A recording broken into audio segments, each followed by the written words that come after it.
New statistics about graduate schemes have just been released, and in this video I'm going to go through the 4 things that you need to know. So just quickly, a graduate scheme is something that you do at the end of university. So you go to university, do your degree 3 or 4 years, and then you apply to a graduate scheme at a company, and it's sort of where for 1, 2, 3 years you'll be in that graduate program at a big company. It could be KPMG, PwC, JLR, Deloitte. I'm actually going to talk about a few of those companies a bit later in the video, but you're at these companies 2 or 3 years, something like that. You're in the graduate scheme. And then once you've successfully completed that, you then sort of get a full-time senior role at the company. But it's just what you have to do after going to university. You get a graduate job. That's how you get into the working world. Okay, so number 1, competition. Now, latest statistics about competition for graduate schemes have just been released, in particular the civil service graduate scheme. Okay, so the civil service is an extremely popular graduate scheme. A lot of people do. I've got all the different schemes they've got here, and they've got loads of different ones in all sorts of different areas. So chances are probably 1 or 2 of these would apply to you if you were to continue in your field and do a graduate scheme. They've got technology, they've got finance, they've got engineering, government policy, human resources, project delivery. They've got a whole bunch of graduate schemes. It's a really popular one. Figures have just been released showing just how competitive schemes like these are. This civil service one, 2% of applicants get jobs.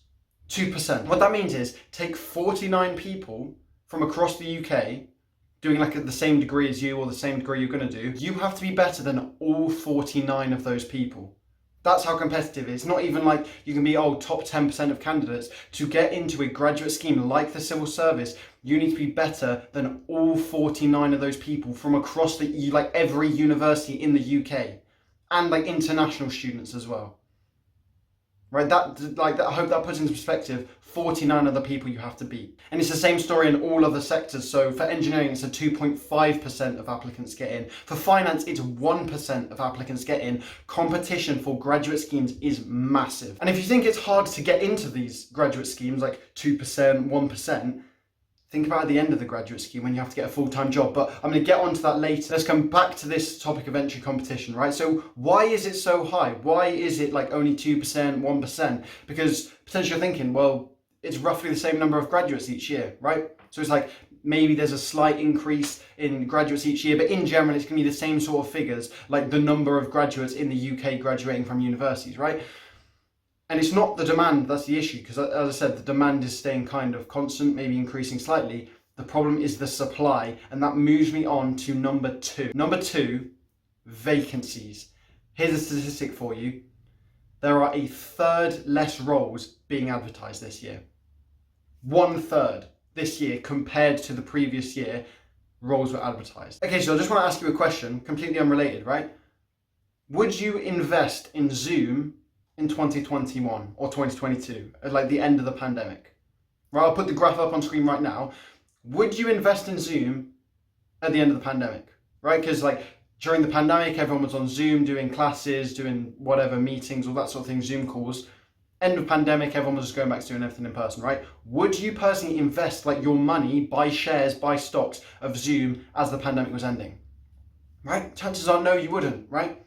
It's exactly the same thing with graduate roles and going to university, right? Because you're effectively investing in university by paying the tuition, paying the maintenance, paying the rent, whatever it is, going and doing this 3 or 4 year degree. And it's like a declining stock. Just like Zoom's price going down, it's the exact same thing with graduate vacancies. They're going down 1/3. It's not even me saying, oh, they're going down 5%, 10%. 33% less graduate roles being offered year on year. Okay, so if you don't want to invest in university because it's a declining stock, what should you invest in instead? Don't worry, I'll get to that at the end of the video. Now let me move on to point number 3. Okay, let's say somehow you manage to get over those first 2 issues. You manage to get a job, like you get over the lack of competition, you get over the lack of vacancies, you manage to get a job. Okay, fine. Is that your life sorted? Big salary, nice, chilling life? No, not really, because that is where number 3 comes in, pay. Graduate salaries are at an all-time low.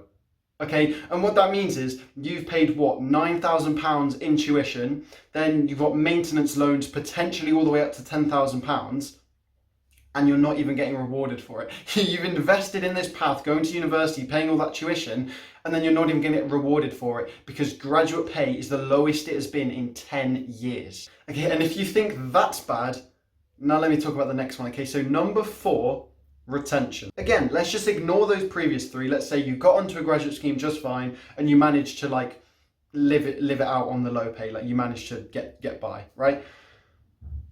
What about at the end of your graduate scheme?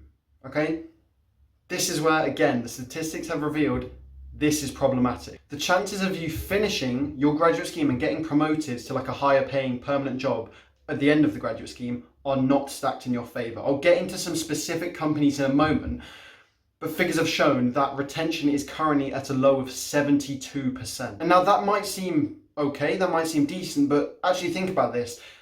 If there's 4 of you, 1 of you isn't going to finish the graduate scheme. Okay, and let me tell you the consequences of that. Imagine you don't like get to the end of your graduate scheme, or you don't get offered a job at the end of your graduate scheme. What are you going to do? Go to another company and tell them, oh, I didn't finish the graduate scheme, or I finished the graduate scheme and I didn't get a job. Because who are the other company going to employ? Because every company here is the same situation. They have a whole bunch of graduates, right? It's like the company, if they already have their own graduates that have worked hard for them for 3 years, they know are good, why would they suddenly hire you? You coming from a completely different company, they don't even know who you are, why would they hire you? They have their own graduates. That's the problem with if you have to change companies, it's a lot more difficult than staying on at the same company.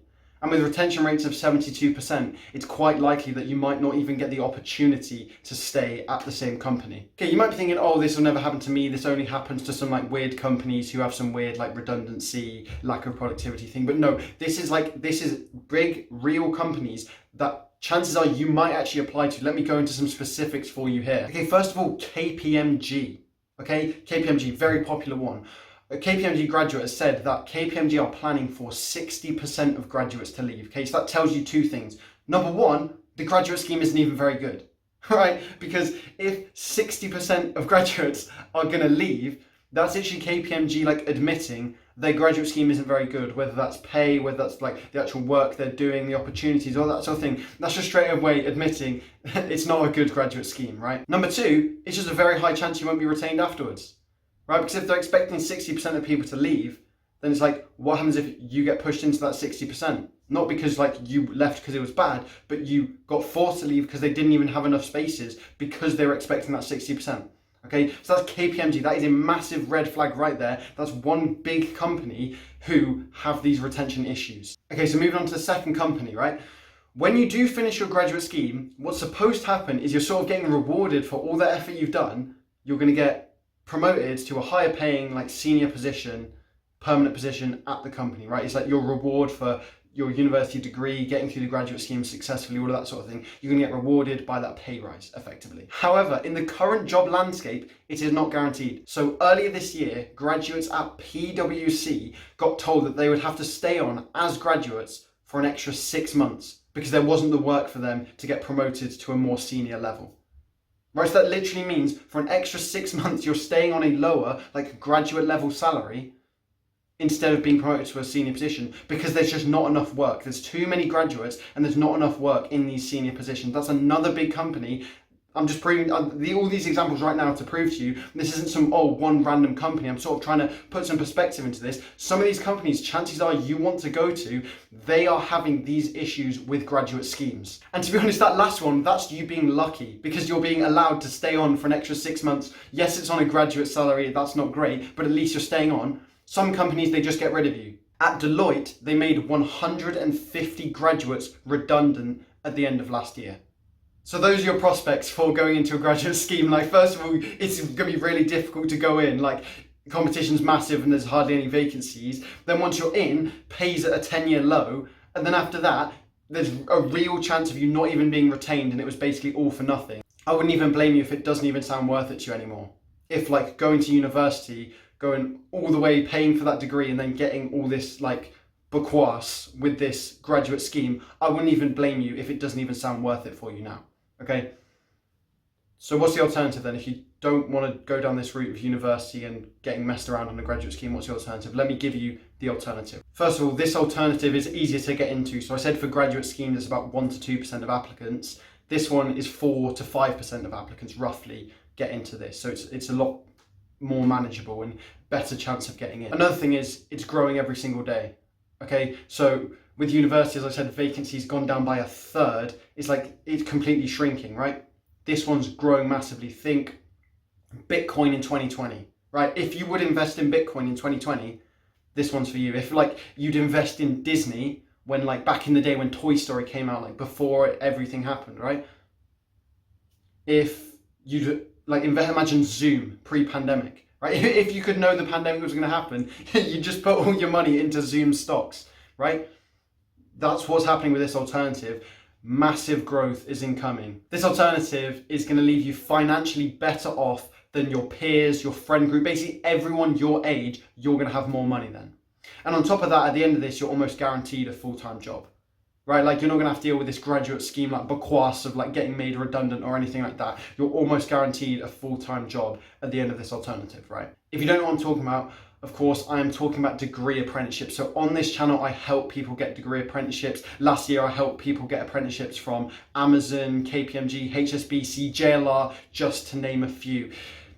If you've heard about everything I've talked about today in terms of university and graduate scheme and it doesn't sound too appealing to you and you want to consider the degree apprenticeship route, we'll go down into the description and click the first link there. If you want my help with you getting a degree apprenticeship, go and click that link in the description. Thanks for watching. Have a great rest of your day.